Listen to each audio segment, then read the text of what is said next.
Prontinho. O Namo Bhagavate Om Namo Bhagavate Rudraya. Rudraya. O Namo Bhagavate Rudraya. Om Namo Bhagavate Rudraya. O Namo Bhagavate Rudraya. Om Namo Bhagavate Rudraya.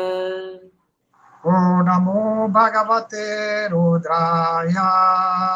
Om Namo Bhagavate Rudraya. Então, a gente está lendo o Shri Rudra no Anuvaka 1, verso 3. Ele está comentando que, em geral, a gente vê Deus como aquela pessoa que me castiga, aquela pessoa que está ali olhando as minhas faltas lá de cima, a toda hora, a todo momento, e aonde eu pisar na bola, Deus vai vir e vai me castigar. E ele vai anotar tudo, não vai deixar passar nada. Então, a pessoa acaba tendo o medo de Deus. E alguns que desenvolvem a mentalidade ainda mais demoníaca fica querendo disputar ou enganar, trapacear ou derrotar Deus. Como é o caso de vários demônios que fizeram austeridades para obter a bênção de Deus a fim de matar Deus. Tinha um demônio que Prabhupada gosta de contar essa história, que o Senhor Shiva deu a bênção para ele, porque ele estava fazendo austeridade há muito tempo. Então, o Senhor Shiva olha assim e diz, ele quer tanto, ele está se dedicando, ele tem determinação, então ele merece, porque ele está pedindo tão pouco. Então, ele foi lá e perguntou, o que você deseja? Eu vou lhe dar a bênção. E ele disse que queria, você lembra desse? Pode contar. É que nem imortalidade? Ele queria colocar o dedo na cabeça de uma pessoa para estourar a cabeça da pessoa. Ele diz assim, quem eu colocar o meu dedo na cabeça, que encostar o dedo na cabeça da pessoa, a cabeça da pessoa estoura. Já viu esse passatempo? Não conheço esse, não. Aí o senhor Shiva disse, ok, isso pode ser, tá tácito. Aí deu a bênção para o demônio. Aí na mesma hora o demônio saiu correndo atrás de Shiva para colocar o dedo na cabeça do senhor Shiva. O senhor Shiva, sabendo que havia dado a bênção, sendo conhecedor de tudo, se pôs a correr, que ele não ia ficar ali para o demônio colocar o dedo na cabeça dele. Sumiu, desapareceu dali, e o demônio saiu percorrendo atrás do seu Shiva por todas as partes. Ele queria encontrá-lo. Ele foi procurar em vários lugares, foi na morada de Brahma, depois ele disse que ele deve ter se escondido na morada de Vishnu, porque ele é muito devoto de Vishnu. Eu vou lá. Aí ele chegou lá e quando encontrou o Senhor Narayana olhou para ele e disse, ok, o que você está procurando por aqui? Ele disse, eu estou atrás do seu Shiva. Ele disse, sim, mas por que você quer encontrar o seu Shiva? Ele contou. Não, o seu Shiva me deu uma bênção que eu vou botar o dedo na cabeça da pessoa e a cabeça da pessoa estoura. Aí o senhor Narayana riu e disse, você acha que o senhor... sim, e o demônio disse, eu quero colocar agora o dedo na cabeça de Shiva, porque ele me deu essa bênção. Ele disse, e você acha que o seu Shiva ia ser tão tolo de lhe dar uma bênção dessa?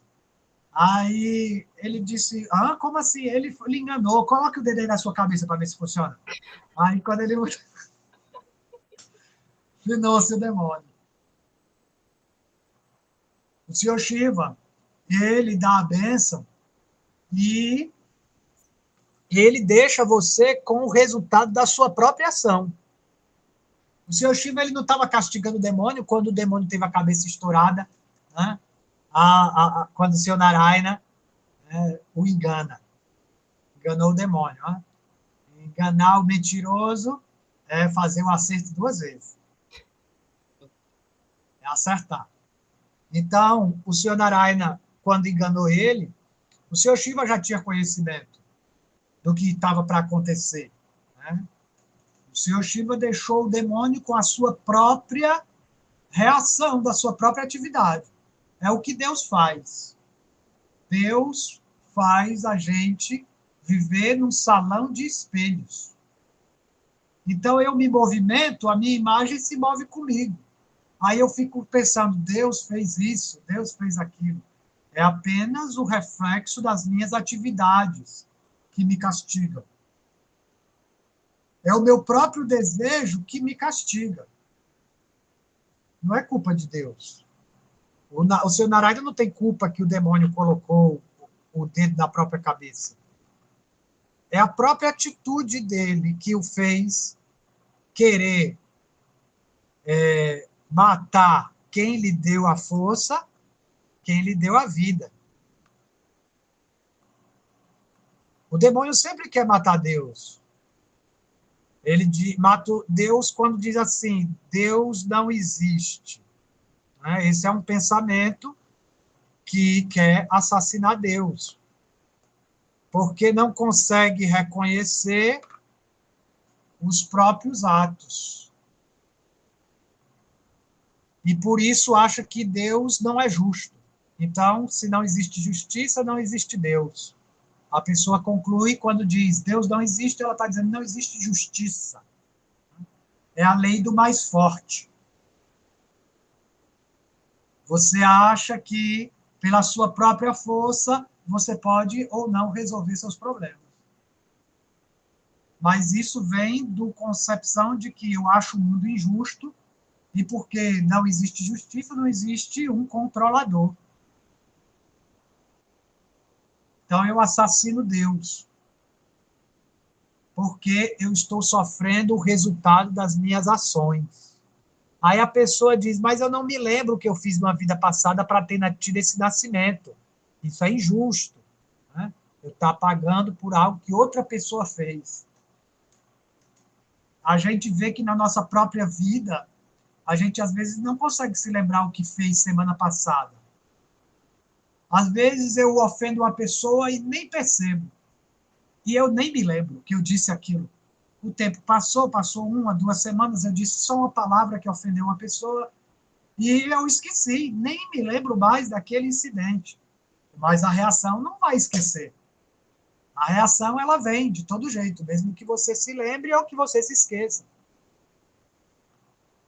Porque no íntimo, o que a gente tem que se lembrar não é do pecado, mas da nossa real identidade à parte do mundo do pecado, do erro.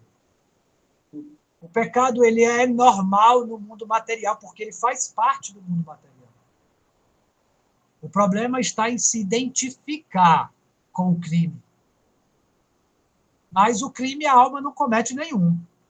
A alma, ela é pura, como diz o Guru Gita. O Sr. Shiva ensina a Parvati no Guru Gita. A alma, ela é transcendental, ela não é tocada pelas atividades materiais. Ela não pode ser contaminada, pura ou impura. Por isso que, de fato, se oferece, dentro da religião, você vê todo um processo purificatório para fazer uma oferenda. O alimento, ele tem que ser de boa qualidade, tem que estar limpo, tem que ser purificado com mantras, tem que ser servido em parafernália específica, tem que ser cantado mantras específicos em horário específico. Mas isso é uma condição materialista da visão inicial do Prakrita Bhakta. O devoto iniciante, ele é materialista.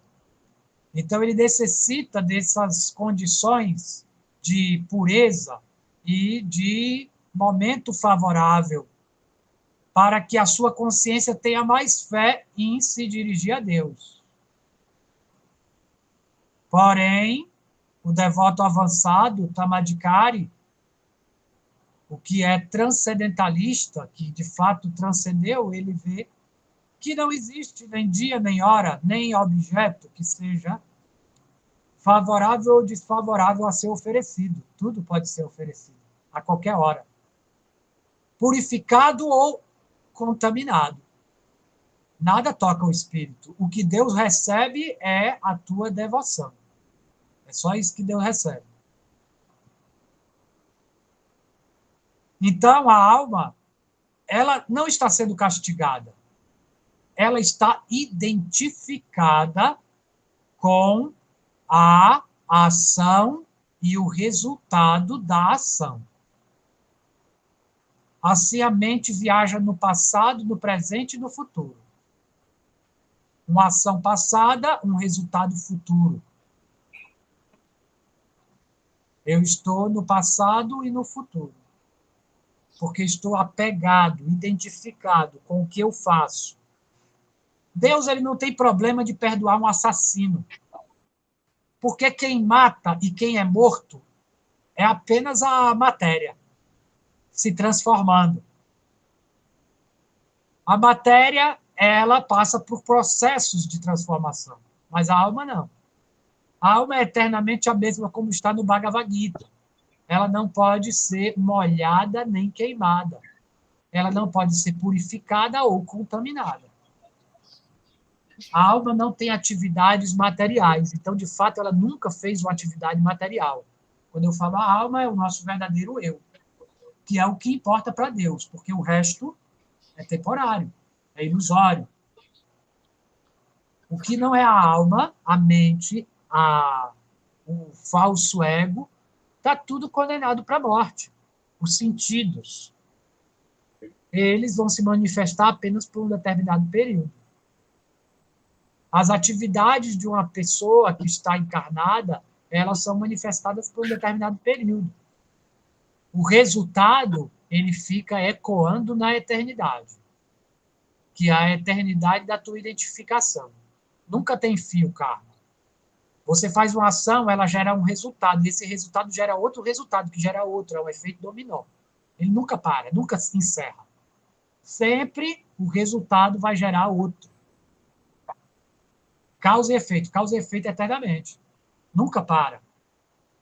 Mesmo que você mude de corpos várias vezes, você vai ter que experimentar o resultado da primeira ação. E qual foi a primeira ação? A primeira ação, desde tempos imemoriais, é Deus. Deus, ele está possibilitando a existência. Ele está possibilitando que cada um tome as suas decisões. Cada um faz parte dele. Cada um está vivendo dentro dele.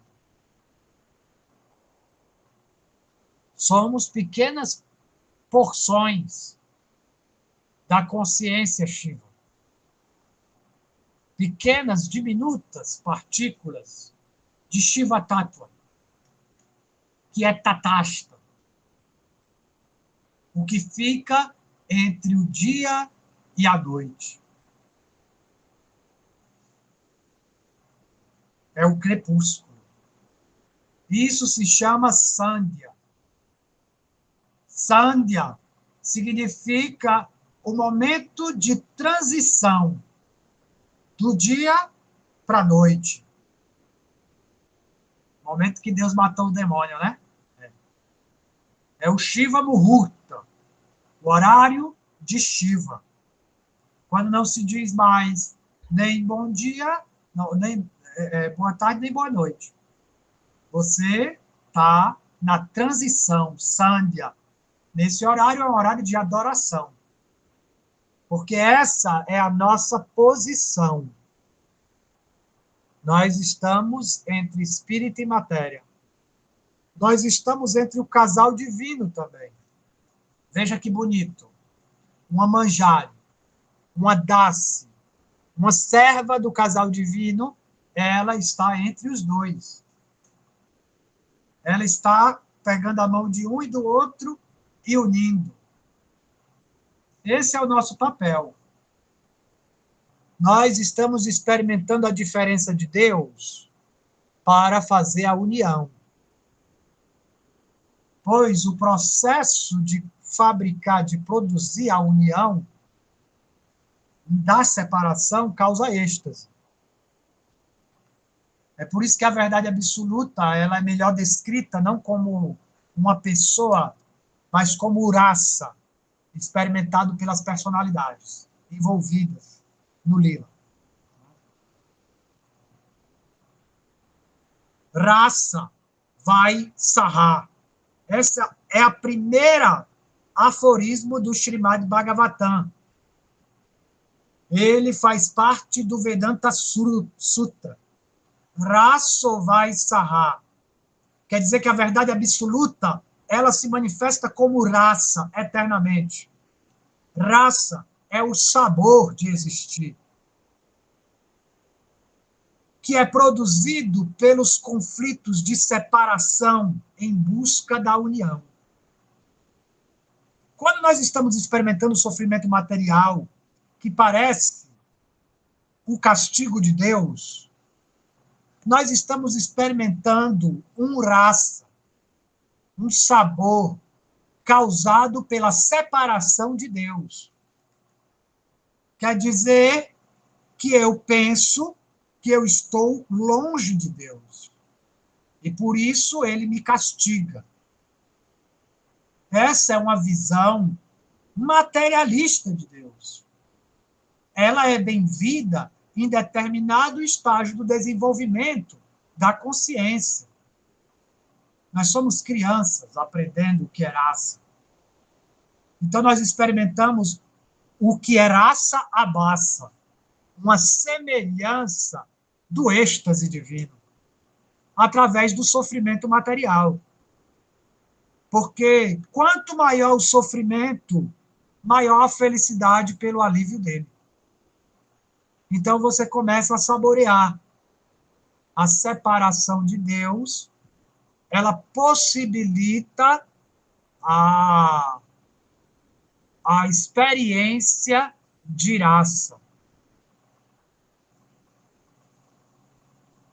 Então, um devoto racica, que se tornou perito em degustar os sabores da vida, ele não anseia acabar com a vida. Aquele que deseja moksha, liberação impessoal, é como um suicídio, porque você para de experimentar raça, os sabores da vida. Eu não quero mais enfrentar a vida, experienciar a existência, porque eu sofri tanto. Não encontrei nenhum sabor doce, só sabor ruim. Todos os sabores da minha existência foram ruins. Então eu quero parar com tudo, é melhor nem existir. Por isso é chamado suicídio. Buscar sair do samsara para o objetivo de neutralidade. Na neutralidade não tem sabor. Um amante da vida, uma pessoa que é racica, que é perito em degustar os êxtases da vida, da existência, ele vai querer permanecer na vida eternamente. A vida é eterna. Ele aceita a sua alma como eterna. E ele aceita a separação para provocar a união. Ou seja, quando ele aceita a separação, ele aceita o seva. Sem separação não existe seva. Seva, raça. Serviço significa um sabor. Significa que eu estou saboreando e por isso eu sirvo. Eu sirvo por prazer. É diferente do que a gente vê na servidão material, que eu sirvo por um dinheiro, que promete que pode me dar aquele prazer se eu tiver tanto, mas às vezes eu trabalho e não consigo aquele tanto, que é para ter aquele meu objetivo. Né? Então, eu fico fazendo medições do resultado do meu trabalho. E essa mentalidade mesquinha me atira em um resultado mesquinho. É simplesmente o espelho. Se eu estou passando por miséria, é um espelho da minha consciência. O mundo ele funciona como um espelho, porque não existe dois, só existe um. Não tem como ser diferente. Deus não é malvado por fazer isso. ele tem paciência com o nosso aprendizado. E não importa quantas vezes a gente tenha que morrer ou tenha que adoecer, porque Deus tem uma visão eterna, é diferente da nossa visão. A nossa visão, ela é limitada por um curto período de tempo. E a gente fica julgando as decisões de Deus dentro de um intervalo muito pouco. É como se a minha mãe está demorando para fazer o meu Nescau, um pivete, né? Uma criançazinha dizendo, a minha mãe não trouxe o meu Nescau ainda, eu estou com fome, ela nem liga para minha mãe, está lá mexendo no Nescau. Né? Aí ele estou julgando dentro daquele período pequeno. Daqui a pouco ela chegou com o Nescau e com o pão, porque estava fazendo pão também. Né? Aí você estava julgando. Mas tudo leva um tempo, é um tempo do aprendizado. Então eu julgo Deus porque levou 2 ou 3 vidas para ele vir me dar a consciência. Não importa quantas vezes eu tenha que morrer. Deus vê a mudança de corpo de uma forma diferente da nossa. A gente dá muita importância. Oh, morreu! Ah, morreu! Porque a gente está identificado com o corpo, com o tempo, com o espaço e está saboreando Urasa. Esse pequeno espaço de tempo. Esse drama todo faz parte do Urasa. Não pense que as golpes fazem pouco drama. No mundo espiritual existe muito drama. O drama ele faz parte do Urasa. Quanto maior a tua dor, maior vai ser o prazer devido ao alívio da dor. Imagine quando você experimentar o que é êxtase mesmo, que é a alegria de servir com amor, de viver a vida servindo. Eu vivo para servir. Né? Essa minha mentalidade é a mentalidade de um Bhakta, de um Rasika. Deve ser, eu cultivo isso. É difícil, mas a gente tem que cultivar. Que a vida foi feita para ser vivida mesmo. Não é para ter medo da vida. Os resultados, não é para ter medo dos resultados. Se você não se apega, não se identifica com o resultado, você pode executar serviço oferecendo todo o resultado a Deus. É isso que o Rudran está dizendo. Eu estou falando, me aproximando de Shiva, dizendo para ele, aqui o verso, ele disse assim, que a tua manifestação não reflita os nossos pecados. Eu estou pedindo para Deus olhar de uma forma diferente para mim, não como resultado do meu trabalho. Quer dizer que eu mesma tenho essa visão, eu mesmo tenho que ter essa visão.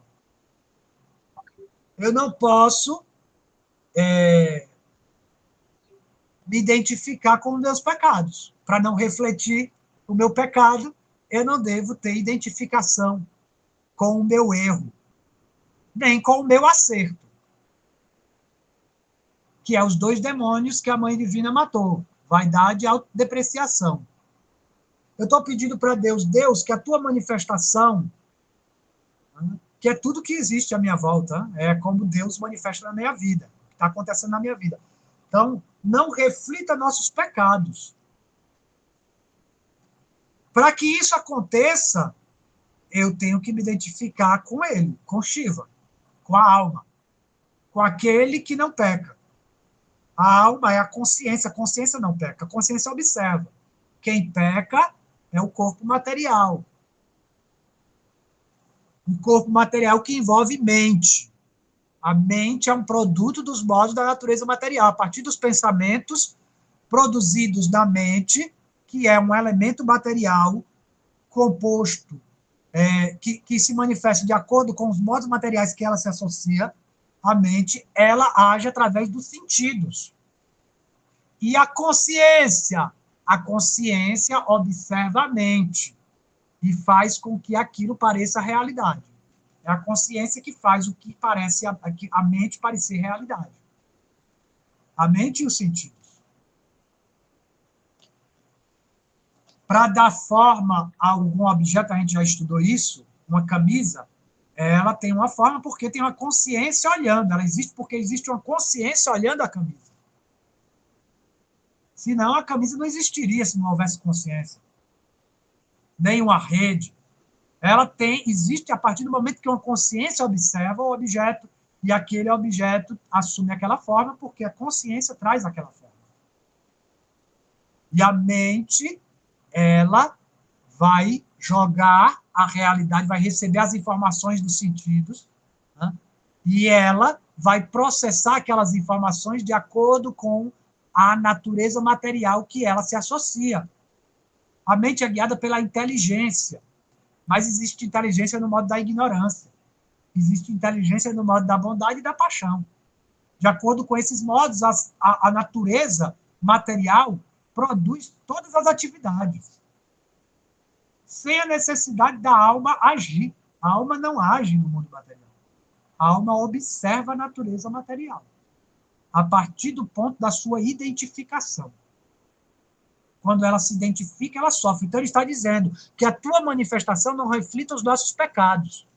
Quer dizer que eu me identifique contigo, filho. Que eu seja capaz de me identificar com a alma pura, que nunca cometeu nenhum pecado. Por isso que Deus pode perdoar um estuprador.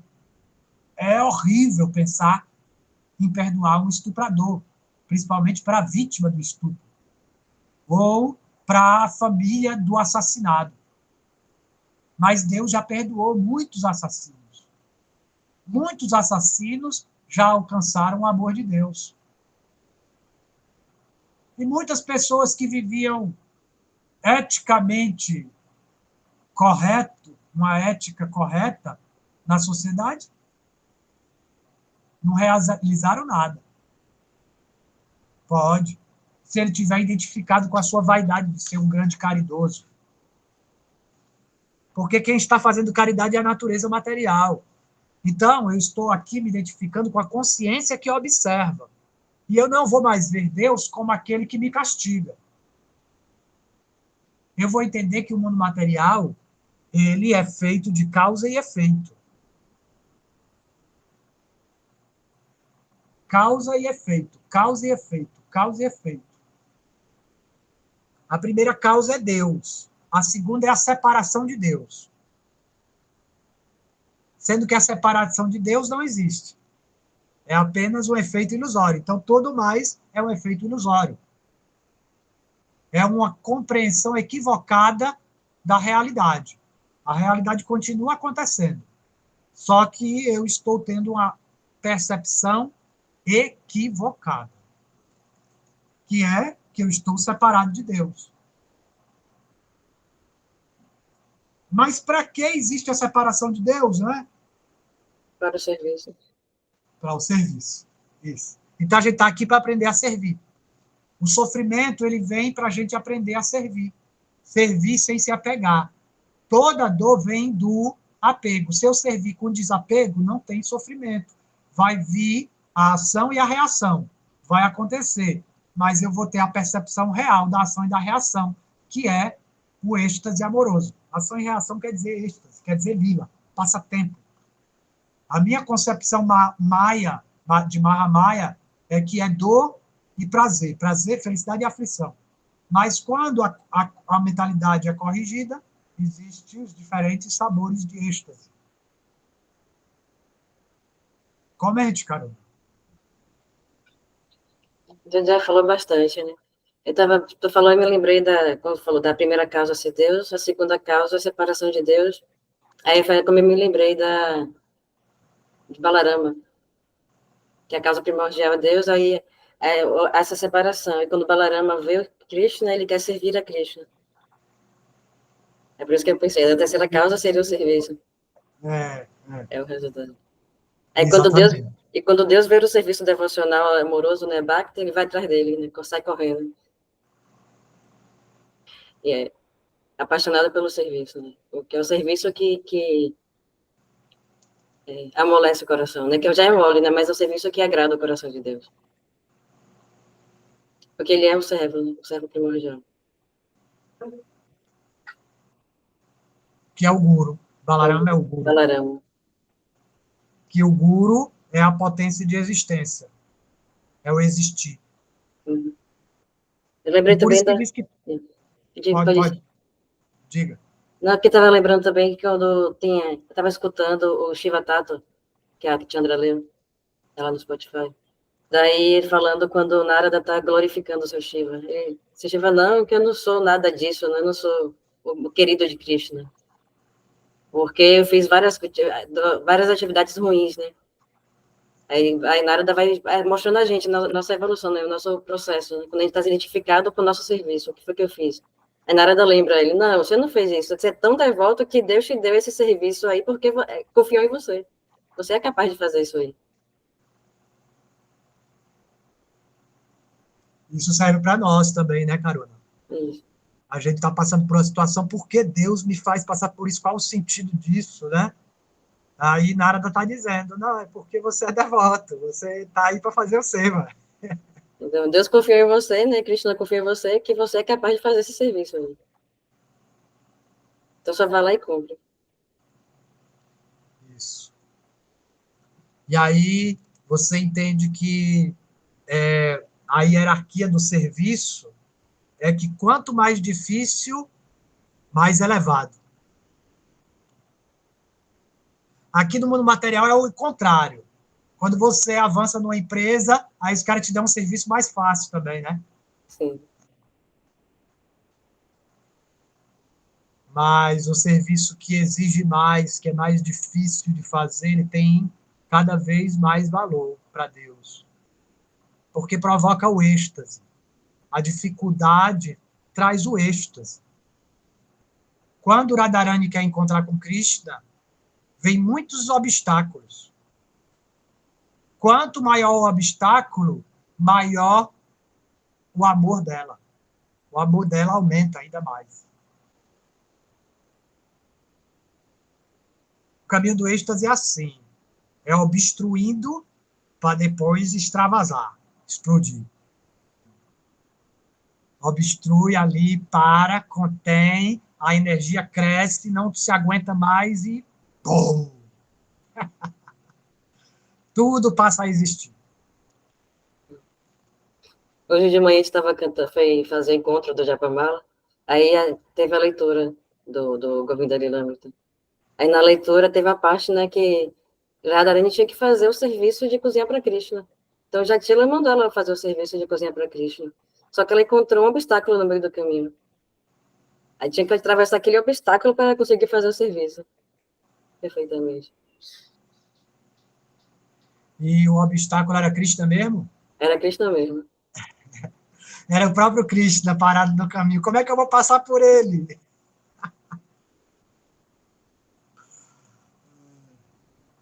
Exatamente, o obstáculo é Deus. É Deus fazendo êxtase. Então, Bhakti, ela proporciona para a nossa mente um humor diferente de enxergar a vida e as dificuldades da vida. O devoto ele não tem necessidade de sair do samsara. Esse tipo de ambição não toca o coração do Bhakta. O Bhakta quer continuar na luta, no serviço, em meio à separação. Ele não quer a união total para acontecer aquele silêncio. Não, ele quer continuar cantando as glórias. Quer provocar êxtase. Quer sentir separação. Guru, por isso que é guru. É luz e sombra. Se só tiver a luz, não tem a imagem no espelho. Para um espelho refletir imagem e funcionar, ele tem que ter luz e sombra. Se só tiver sombra, também não vai. Então, o guru, ele é luz e sombra. É separação e é união de Deus. Porque o guru verdadeiro nos ensina a ser devoto. O guru falso vai dizer, você é Deus. Mas o guru verdadeiro vai dizer, você é um devoto, servo de Deus. E aí ele vai trazer a luz e a sombra. Se ele só disser para você, você é Deus, você Shiva é você mesmo, você é Shiva. Né? Aí ele está dizendo que você é só luz. para que você fique em completa treva. Cega. Muita luz cega. Tem que ser na medida certa. O guru está dizendo, você é um servo. O prazer da sua existência constitucional, você foi feito para isso. É que nem uma peça numa máquina. Ela foi feita para isso. Ela fica perfeita naquela posição. Se tirar ela em outra posição, ela não encaixa. Então, o seu prazer de encaixar mesmo, completo, é quando você tiver com o coração aberto para aceitar todos os inconvenientes necessários para servir. Cumprir seu dever com amor e com alegria, sem se identificar com a dificuldade do seva, mas com a função que você existe para executar. O verdadeiro remédio tem sabor amargo. No início é amargo, no final é doce. O doce do início, no final é amargo do nada, né? Não tem serviço. Que lindo, cara. O devoto não quer sair de Maia. Maia é a minha mãe. O devoto não tem por que querer sair de Maia. Uma vez, Rupa Goswami havia escrito que a bruxa Maia havia falado assim.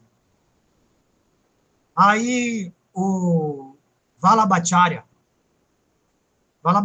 é um mestre, um dos mestres da Rudra Sampradaya, que fundou uma nova vertente da própria Rudra, que é uma vertente muito racica em Vrindavana. Muito doce, do amor das gopis. E ele era contemporâneo de Mahaprabhu. Então, Vallabhacharya ouviu aquele verso de Rupa e corrigiu Rupa. Ele disse, você não deveria chamar a mãe divina de bruxa. Está errado. Corrige esse verso. Aí o Diva Goswami ouviu que o guru dele, né, que era o Rupa, havia sido corrigido por Vallabha. Aí ele foi lá e o Rupa não falou nada. O Rupa aceitou a correção de Vallabhacharya, porque ele tinha muito respeito por Vallabhacharya, uma vez que Vallabhacharya era mais velho, era um mestre espiritual mais velho, e Rupa seguia a etiqueta. Ele reverenciou e disse, ok, vou pensar em outra forma de expressar, né, esse conhecimento. E ele foi se retirar para meditar, e o Diva Goswami, o discípulo de Rupa, foi lá e começou a convencer o Vallabhacharya de que a forma que Rupa havia falado não estava incorreta. Vallabhacharya foi que havia compreendido de forma incorreta. Ele argumentou que não é Maya a bruxa, é o desejo, o desejo pela ilusão que é uma bruxa, que ele está chamando de bruxa, no verso. Ele analisou o sânscrito, tá? Ele puxou a palavra sânscrito, então o Diva Goswami era um acadêmico que colocava todo mundo no bolso. Não tinha quem derrotasse Diva Goswami no sânscrito. Então, a partir das regras gramaticais da lógica do sânscrito, ele provou a Vallabhacharya que, apesar de parecer que ele estava dizendo que Maya era uma bruxa, de acordo com as regras gramaticais, ele estava dizendo que o desejo pela ilusão, por Maya, é que era uma bruxa. E aí, Vallabhacharya se convenceu de que o verso estava correto. E aí ele foi lá falar com o Rupa. E falou para Rupa, olha, eu conversei com o Diva Goswami, ele me apresentou aí o significado gramatical, e eu compreendi que realmente o seu verso está certo, Rupa. Aí Rupa disse, ok, então pode deixar o verso do jeito que está? Pode deixar. Aí quando Vallabhacharya saiu, ele foi atrás de Rupa. O Rupa Goswami foi atrás de Diva. Perdão. Quando Vallabha foi embora, o Rupa Goswami foi atrás do Diva e disse, Diva, vai embora de Vrindavana. Você é um ofensor dos pés dos devotos. E Diva Goswami teve que passar muito tempo fora de Vrindavana até Rupa Goswami perdoar ele. Né? Porque ele quebrou uma etiqueta.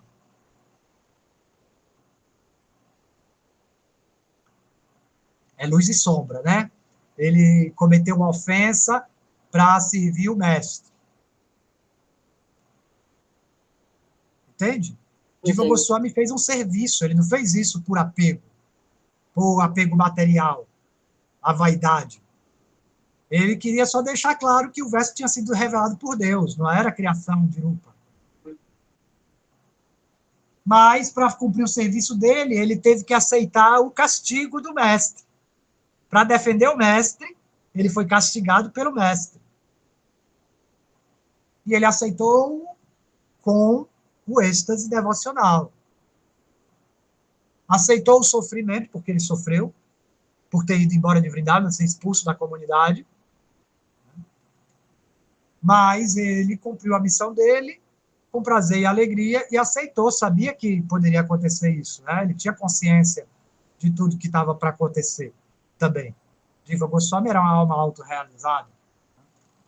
Mas o passatempo tinha que acontecer dessa forma, para provocar o êxtase da separação no coração de Diva. Foi tudo um grande jogo da mãe, que não havia sido ofendida, mas que precisava deixar claro isso para o seu devoto, porque ninguém pode ofender a Mãe Divina para o seu devoto. Né? Então, o devoto da Mãe Divina protegeu Maya. O devoto ele não tem desejo de sair de Maya. O devoto, ele aceita a separação para servir a Deus. E ele não tem o objetivo de acabar com isso.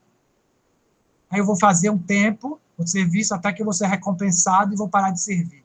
Vou ser o patrão. Não. O devoto permanece no ciclo do samsara. Nascimento após nascimento. Agora ele pede uma coisa. O que ele pede? Que eu sempre me lembre dele. Esteja Isso. associado com os devotos. Ele pede duas coisas, né? Que eu sempre me lembre dele e que nunca me esqueça dele. Para poder continuar servindo. Né? Através da associação com pessoas santas. Ter a companhia de alguém que tem fé. Ele pede isso, que eu esteja na companhia daqueles que têm fé. Se eu nascer entre aqueles que têm fé, eu estarei feliz, porque eu serei recordado, senão eu me esqueço. Né? Então, eu serei lembrado de que eu estou aqui para cumprir serviço. Então, eu só quero continuar servindo. Sempre lembrar e nunca esquecer, para continuar servindo o mestre espiritual, mesmo que eu aceite a manifestação, né? Então, eu não aceito mais nada como resultado do meu trabalho. Nada que acontecer comigo é resultado do meu trabalho.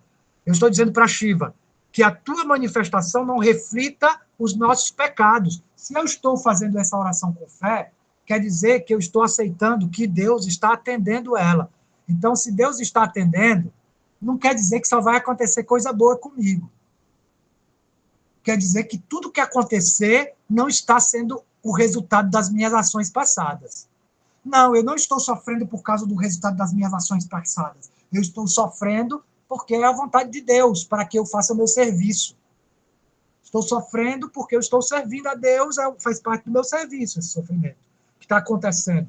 Veio esse obstáculo, veio essa dificuldade para mim, faz parte do meu ser. Eu preciso entender o que é que eu tenho que fazer.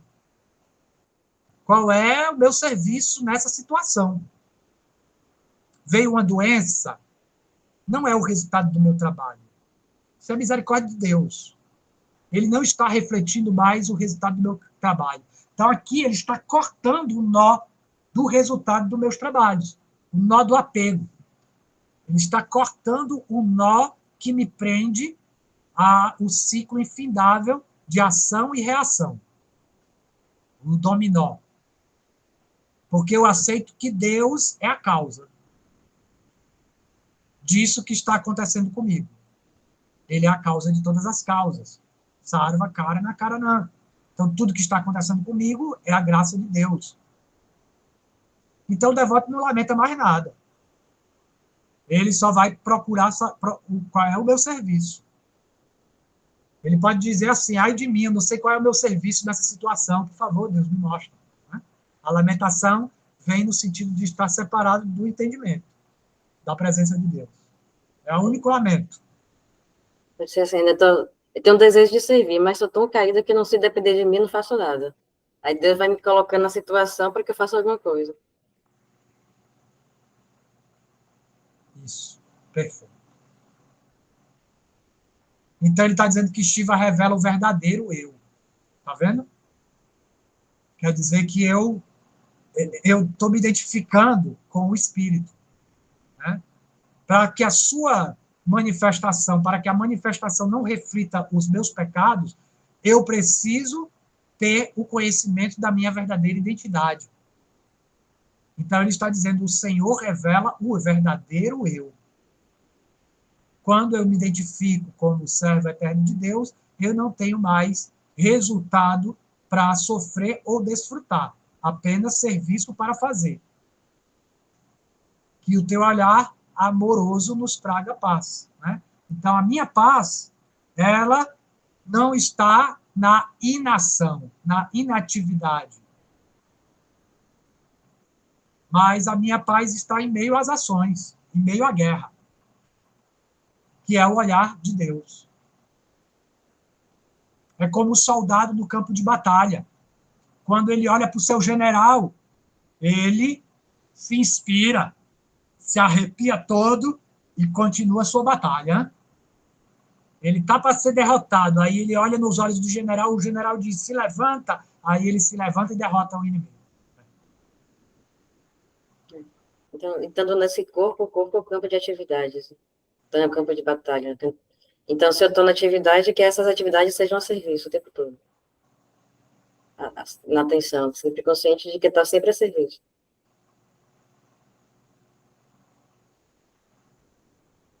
Eternamente. Sem fim.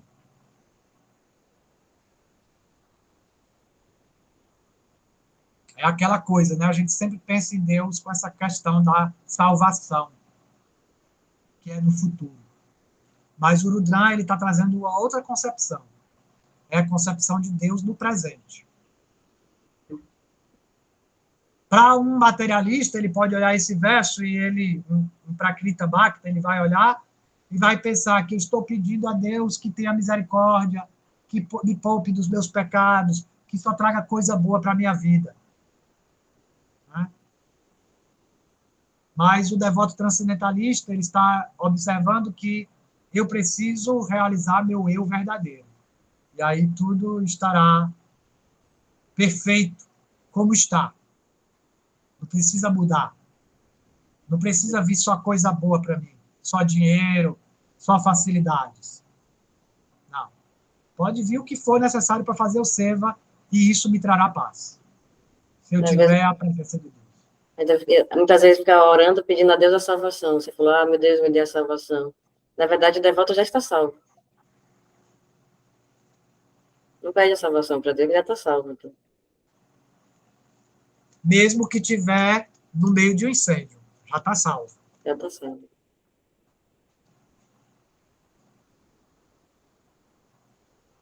Porque é como fosse o bombeiro, né? Ele entra no fogo por livre e espontânea vontade. Eu aceito tudo que Deus fizer comigo por livre e espontânea vontade.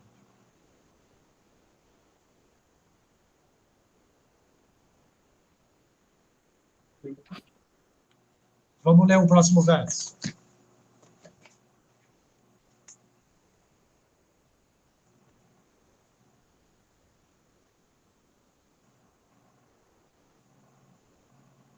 Yamishum Girishamta Yamishum Girishamta Haste Bibashyastave Haste Bibashastave Shivam Giritatam Kuro Shivam Giritatam Kuru Mahigmisi Purusham Jagat Mahigmishi Purusham Jagat.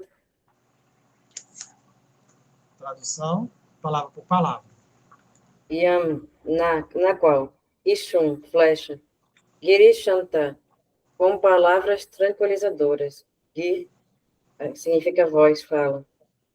Haste, na mão. Bibashi, tu estás segurando. Astave, como se fosse golpear. Shivam, como se fosse abençoar. Girita, pronunciando. Salvador, que tranquiliza. Tam, que. Puru, faz. Ma, por favor, não. Higim, Higim Sihi, atinja, Purusham, os seres humanos. Jagat, o universo. A tradução. Teus braços que se levantam agressivos possuem imenso poder.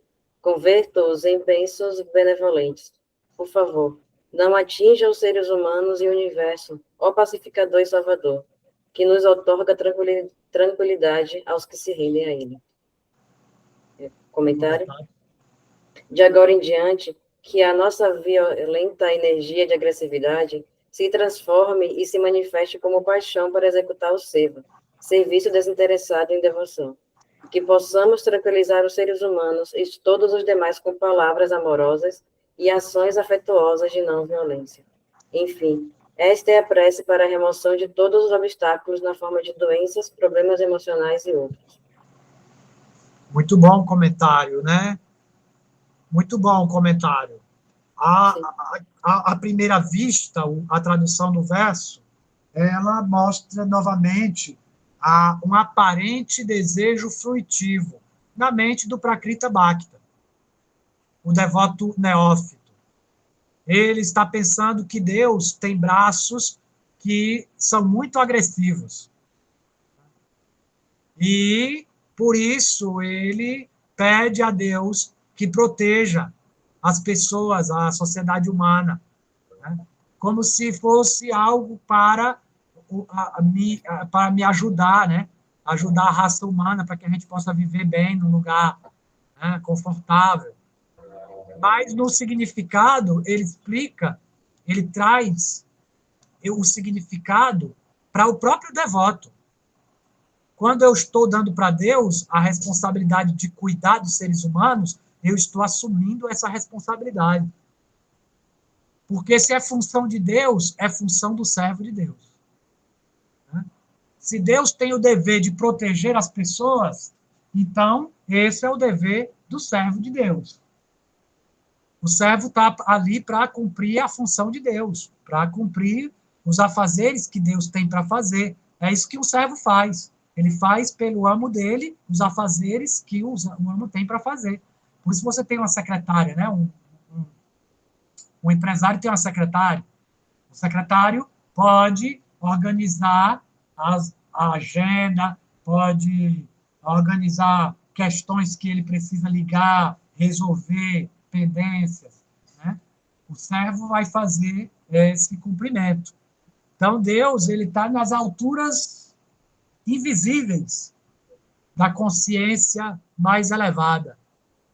Ninguém consegue percebê-lo, mas o devoto está aqui no mundo. Então, ele joga de volta. Se você está pedindo a Deus para ele cuidar dos seres humanos, então seja você um cuidador. Trate as pessoas bem, se você não quer que Deus tenha ira com você. Mas não é um castigo, é o próprio reflexo do teu estado de espírito. Se o mundo parece irritado comigo, eu preciso observar o meu estado emocional. Não só a minha ira pode atrair pessoas iradas comigo, mas o meu sentimento de vitimismo também pode atrair pessoas que sejam algozes na minha vida. Então, eu preciso observar qual é o espelho que eu estou refletindo. Que tipo de pensamento está passando na minha consciência? A partir desses pensamentos, eu desenvolvo a minha realidade. Como eu experiencio, como eu experimento os sabores da vida, o rasa. Raso vai sarrar, tudo é raça. Como eu estou experimentando? O rasa massa existe na língua daquele que não sabe degustar. Se eu souber degustar, não vai existir rasa massa. A rasa massa, que é a semelhança de um sabor, ou um sabor desagradável, seria um sabor desagradável, rasa massa, porque raça é sempre agradável. mesmo que seja amargo, azedo, picante, adstringente, salgado, doce, sempre é saboroso. Para um racica, sim. Mas, para quem não sabe degustar, ele experimenta os sabores de uma forma misturada. Não diz que o cisne é capaz de separar o leite da água? Beber apenas o leite e deixar a água? Isso é o Paramahamsa, é o devoto perfeito. Ele é capaz de extrair o néctar sem a mistura. Ele não vai experimentar o que não é adequado. Ele vai experimentar o que é adequado. O que é adequado é o meu sevarasa, o sabor do meu seva, o sabor do meu serviço. Então, eu vou ser capaz de separar o que é real do que é irreal. Então, nenhuma condição de vida vai ser ruim. Aí você vai poder cantar o samba com o coração de verdade, aberto. Né? Ela sempre é desejada, por mais que esteja errada, ninguém quer a morte. A vida sempre é boa, mesmo que esteja errada, sempre é boa. O devoto ele vai conseguir tirar de cada situação. Então, se eu estou pedindo a Deus que ele seja benevolente, eu serei benevolente para cumprir a função de Deus, como servo de Deus. Como servo de Deus, eu vou cumprir o papel de Deus em ser benevolente com aqueles que estiverem no meu campo à minha volta. Porque aonde Deus pode ser percebido é através do seu devoto, limitadamente no campo de ação de um devoto, de um bhakta encarnado. O bhakta encarnado pode fazer a manifestação de Deus. Do contrário, ninguém pode ver Deus, se não tiver fé. Então, o devoto é a manifestação da fé. Então, que eu pare de levantar meus braços agressivos. Como é que eu faço se eu tenho pensamentos muito iracundos, se eu tenho pensamentos de muita autodepreciação e sempre penso em mim como uma vítima de pessoas agressivas? Como é que eu mudo isso? Rudra muda o seu pensamento. Fica recitando diariamente o Shri Rudra, que a sua mente muda a forma que ela pensa. E aí a realidade muda à sua volta. Mesmo continuando tudo no mesmo lugar, tudo muda. Então, ele está dizendo, converta-os em bênçãos benevolentes. Como é que eu posso tornar braços agressivos em bênçãos benevolentes? Aí, do significado, ele traz aí a visão do Baba, né? Satya Sai Baba, ele tem esse discípulo que está comentando, né? Ele traz essa visão do Baba, que é muito boa, que é o serviço desinteressado. É quando você converte a dificuldade em uma bênção. Onde houver trevas, que eu leve a luz. Onde houver erro, que eu leve a verdade. Onde houver desespero, que eu leve a esperança. Isso é o devoto. O devoto vai fazer serviço, então vai se tornar uma bênção benevolente. O sofrimento se torna êxtase de amor. É para isso que existe a dor, para transformar em êxtase de amor. Provocar, a separação existe para que haja o serviço. Então, quanto maior o sofrimento de alguém, maior a bem-aventurança do devoto a trazer alívio. Maior a bem-aventurança daquele que recebe a graça de Deus, o milagre de Deus, que vem na forma sempre pessoal de um devoto. Sempre vem da forma de uma pessoa, a misericórdia de Deus. Na forma da graça divina. Então, ele fala que a gente vai trazer esse olhar benevolente. Né? E aí, quando você faz o papel de Deus, você recebe a energia dele. E toda aquela energia contrária da vida, com raiva da vida, ela se torna uma grande sede pelo serviço, uma grande paixão pelo serviço amoroso. Né? A ira, ela vem das paixões materiais insatisfeitas. Quanto maior a dificuldade que eu tenho para desfrutar de uma situação, de um desejo que eu tenho, maior a minha raiva, que vai vir com a frustração desse desejo. É daí que vem a raiva, da frustração de um desejo. Então, ele está dizendo que essa raiva vai se tornar um desejo espiritual. Um desejo pelo serviço amoroso.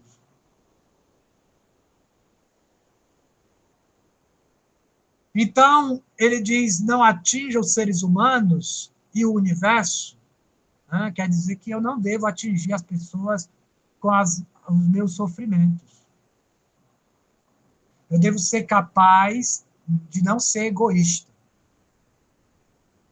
Toda forma de sofrimento, Karuna, se deve ao egoísmo, seja doença, seja injustiça, seja justiça, seja raiva, o que quer que seja, que a gente sinta uma dor de cabeça ou uma dor no corpo, ela se deve ao nosso egoísmo. De achar que a minha dor é mais importante que a sua. E eu preciso ser cuidado. Eu preciso da sua atenção. Um devoto nunca fica doente porque ele está sempre pronto para servir. Se eu ficar doente, eu não posso servir. Então, é um preceito de Sanatana Goswami de que o devoto nunca fique doente. É uma regra, está dentro do Sadhacharya. E está dentro das características do Sadhguru. O Sadhguru nunca adoece. Porque o Sadhguru, o devoto, significa o desejo de servir. Então, ficar doente significa querer receber serviço. Eu preciso ser servido. Então, o devoto ele faz de tudo para não ficar doente e não atingir os outros seres humanos. É um processo. Mas vem a doença, para você poder saborear a raça. Grandes devotos apresentaram doenças, né? Na história, na visão materialista, parecia que ele estava doente. Mas, para um devoto, ele está saboreando o rasa da separação do seu serviço.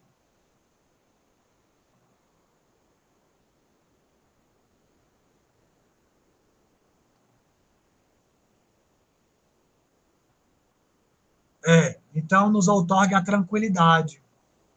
Aí ele coloca entre parênteses os que se rendem, né? Porque a tranquilidade ela significa justamente isso, rendição.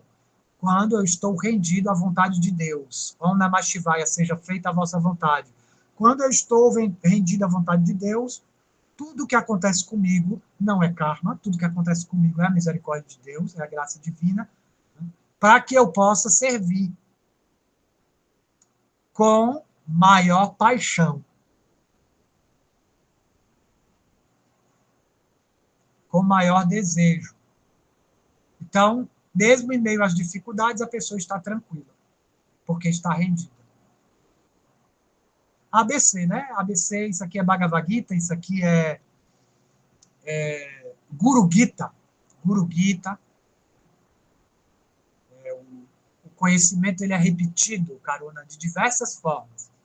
Como Krishna achou pouco o Gita, depois que ele vê as almas todas iludidas, mesmo após ler a mensagem do Bhagavad Gita, aí tem o Bhagavatam, 19 volumes. Aí ainda assim não deu. O Chaitanya Charitamrita. Então não está dando, não. Então vamos para o Rudra, vamos para o Chandipatá, vamos tentar procurar outras formas para ver se a gente entende. Render-se a Deus e aceitar a vontade de Deus como uma oportunidade de servir. E desejar estar sempre separado como um devoto, para servir eternamente e desfrutar o rasa, que é dar prazer a Deus. O sabor de existir significa dar prazer a Deus. Somos potência do prazer de Deus. Esse é o significado da energia Hara, de Hari. Hara significa dar prazer a Deus. Shiva é Hara, Radha é Hara. Todos nós somos Hara. Hara se destina ao prazer de Deus. Jai Shri Radha. Om Namah Shivaya.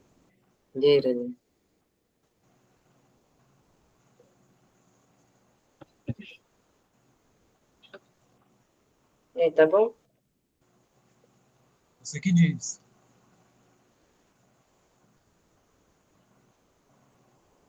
gente pode ler mais um verso? Eu queria ir para o Goranga. Goranga. Era. Mas se você tivesse mais alguma coisa para falar, Não, tá bom, tá bom? tá bom. Então encerra a gravação. Veira. Vira.